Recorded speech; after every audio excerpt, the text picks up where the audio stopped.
अगर आपको मेडिटेशन और हेल्थ की बातों को अच्छी रीति समझना है तो यूट्यूब चैनल है शिव शक्ति मेडिटेशन बीके कुसुम, फिर सब्सक्राइब करेंगे और जो लक्ष्मी नारायण का आइकॉन है उस पर टच करेंगे तो हमारी चैनल खुल जाएगी। वहाँ प्लेलिस्ट में आपको सब कुछ ग्रुप वाइज मिलेगा। साथ साथ लाइक, शेयर और कमेंट भी कीजिए। इससे आपका दुआ का खाता बढ़ेगा, बुद्धि का ताला खुलेगा और आप जल्दी जल्दी आगे बढ़ सकोगे। ओम शांति। ओम शांति। आपका प्रश्न है कि आपको कुछ भी याद नहीं रहता है, पहले से ही जन्म से ही ये प्रॉब्लम है और जो भी पढ़ा हुआ होता है वो मैं भूल ही जाती हूँ और ज्ञान में भी कुछ ही साल हुआ है लेकिन ज़्यादा फर्क ही नहीं पड़ रहा है। मुझे अभी भी माइंड में बातें चलती ही रहती है। योग के टाइम थोड़ी शांत होता है। मुझे समझ नहीं आ रहा है क्या डॉक्टर को दिखाऊं। मुझे डर है कि योग जबरदस्ती करने की कोशिश करूंगी तो माइंड और ही वीक ना हो जाए, ज़्यादा हो जाए, तो इसीलिए मुझे क्या करूं।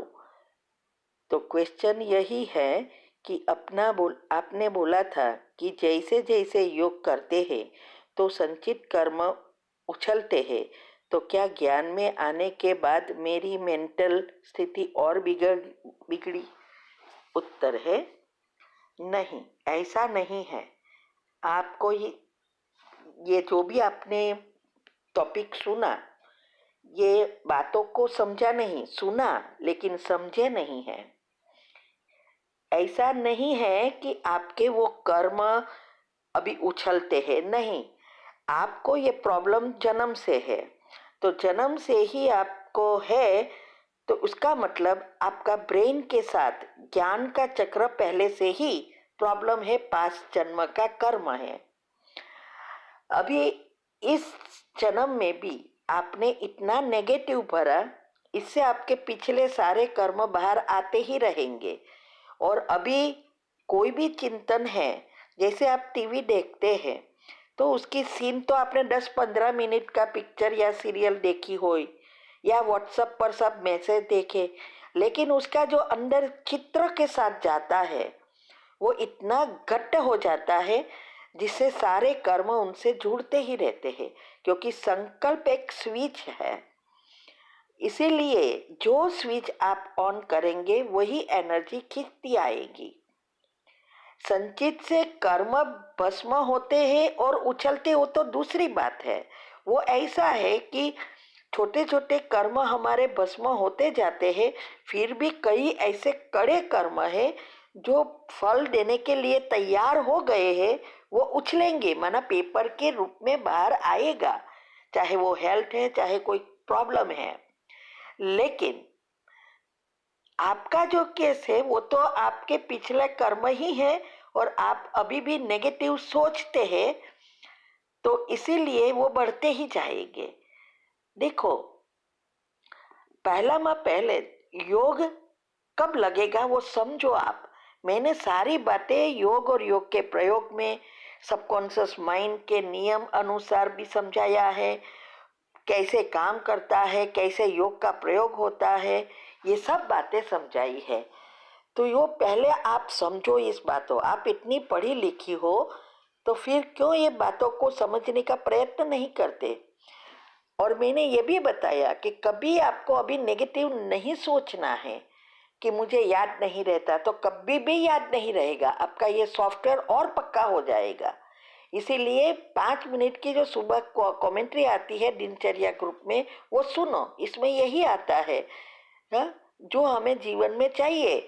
और फिर इसमें आता है मेरी याद शक्ति और एकाग्रता बढ़ गई है। तो ये सारी बातें आपको अच्छी रीति समझकर विधि से करेंगे, दिनचर्या मनचर्या सेट होगी।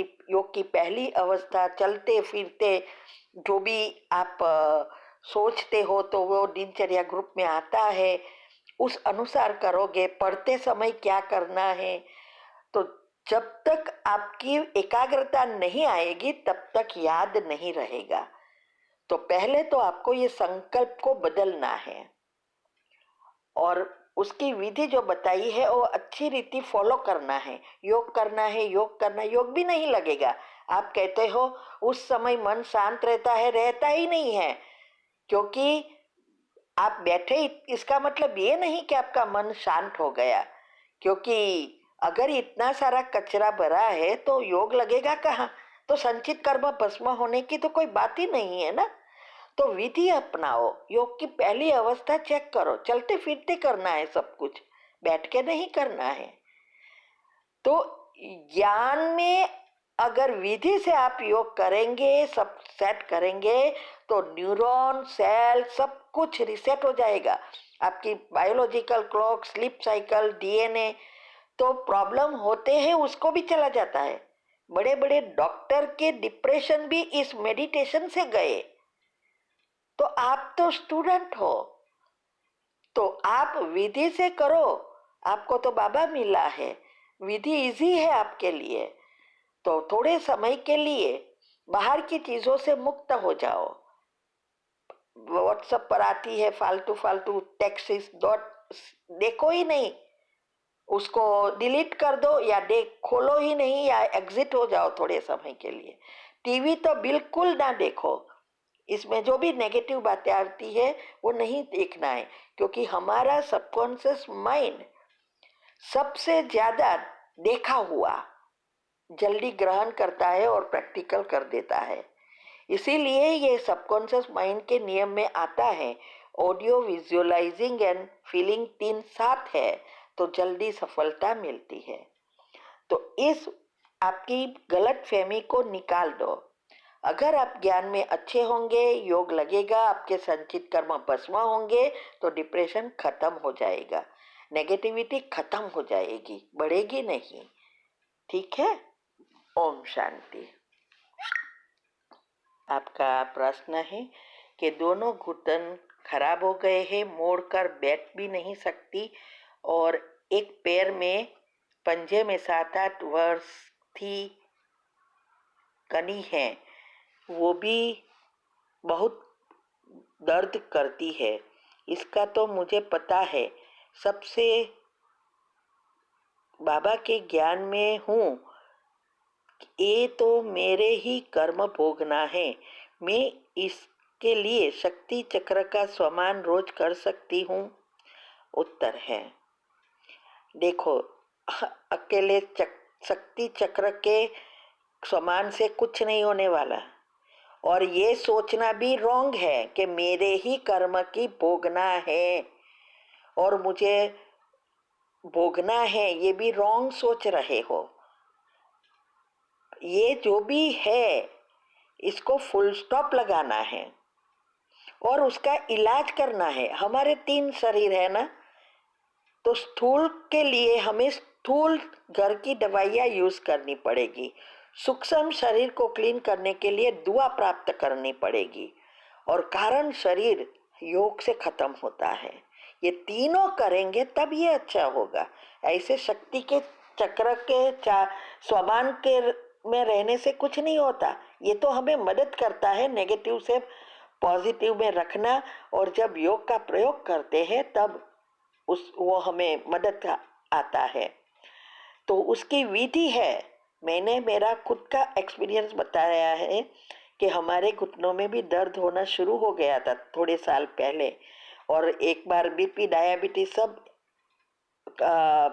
बॉर्डर पे आ गया, बढ़ गया था, बीपी तो बहुत बढ़ गया था। और उसके लिए भी मैंने एक कमेंट्री बनाई है, उसमें मैंने सभी अंगों का बना दिया है, और साथ में घर की दवाइयाँ भी मैंने क्या क्या किया वो भी 2 टॉपिक रखे हैं, टाइटल ही दिया है बीपी डायबिटीज इसमें। तो उसमें बताया है कि कैसे एनर्जी प्रवाह करनी है सभी अंगों में। तो योग और दिनचर्या ग्रुप में रोज एक कमेंट्री एक्स्ट्रा आती है हेल्थ की, 7 गुणों की 7 अंगों से क्या क्या जोड़ा है वो भी बताया है, और कैसे एनर्जी प्रवाह करनी है ऐसे एग्जाम्पल के रूप में बताया है। और उसमें मैंने विधि में कहा है कि आपको जो भी दर्द जो भी है वो उसमें उस चक्र में ऐड करके स्पेशल एनर्जी प्रवाह करो। और घुटनों को चार्ज भी करना है। और घुटना पेन होवे तो कभी भी पेन किलर नहीं लेना है। ये आपका बढ़ जाता है, उसका कारण पेन किलर की साइड इफेक्ट, वो कभी भी खत्म नहीं होगा और ही बढ़ेगा और दूसरी बीमारियां लाएंगे। तो अगर आपको ठीक होना है तो ये कमेंट्री चेक करो। घुटनों के लिए भी रखा है, कमर दर्द घुटनों के लिए पेन होते हैं तो कौन सा मलम बनाकर लगाना है, क्या सोचना है, कैसे खाना है, चूना खाना है, जिंजर खाना है, ये सब बताया है, वो करना पड़ेगा। और अभी जो वेबिनार सब चल रहे हैं एवरी फ्राइडे, इसमें पहले के वेबिनार में हमने बताया कि कैसे हमें बेकिंग सोडा और फ्रूट्स और सैलड खाने से फायदा हुआ। तो वो आप वेबिनार के विभाग में जाएंगे प्लेलिस्ट में, तो उसमें टाइटल के साथ रखा है। और हर फ्राइडे को भी आता है कि अभी यही चल रहा है कि हमारे संचित कर्म कैसे बनते हैं और कैसे विनाश होते हैं साइंटिफिकली। तो आप अटेंड भी कर सकते हैं, ग्रुप में आती है ना लिंक। क्या आप जॉब करते हो ये नहीं बताया आपने, तो ये बातों को समझो। और ये आपको तो इतना सारा है, तो 50% से ज़्यादा 80% तक फ्रूट्स और सिर्फ सैलेड वगैरह खाओ, चबा चबा कर खाओ। और खाना पीना सोना, ये तीनों की मैंने वीडियो रखी है, छोटी छोटी एक्सरसाइज की। ये घुटनों के लिए बैकवर्ड वॉकिंग, उल्टा चलना है, ये सब मैंने बताया है। तब ये खत्म होगा, नहीं तो फिर ऑपरेशन करवाना पड़ेगा। ठीक है। और ये कणी वगैरह जो भी है उसके लिए भी आप दर्द के लिए अगर खाते रहेंगे गोली तो और ही बढ़ेगा। तो ये बेकिंग सोडा वाले जो भी बातें मैंने बताई है वो अच्छी रीति समझो, उसमें से आपको जो ठीक लगे। रोज के जो भी मसाले हमारे किचन में ही है वो सब मसाले दवाइयाँ है, ये सारी बातें हमने बताई है और हम भी ये सब कर रहे हैं जिससे हम हेल्दी रहे हैं। तो आप वो सुनो और अच्छी रीति समझकर प्रैक्टिकल करो, नहीं तो फिर ऑपरेशन कराना पड़ेगा। चॉइस आपकी है। ठीक है। ओम शांति।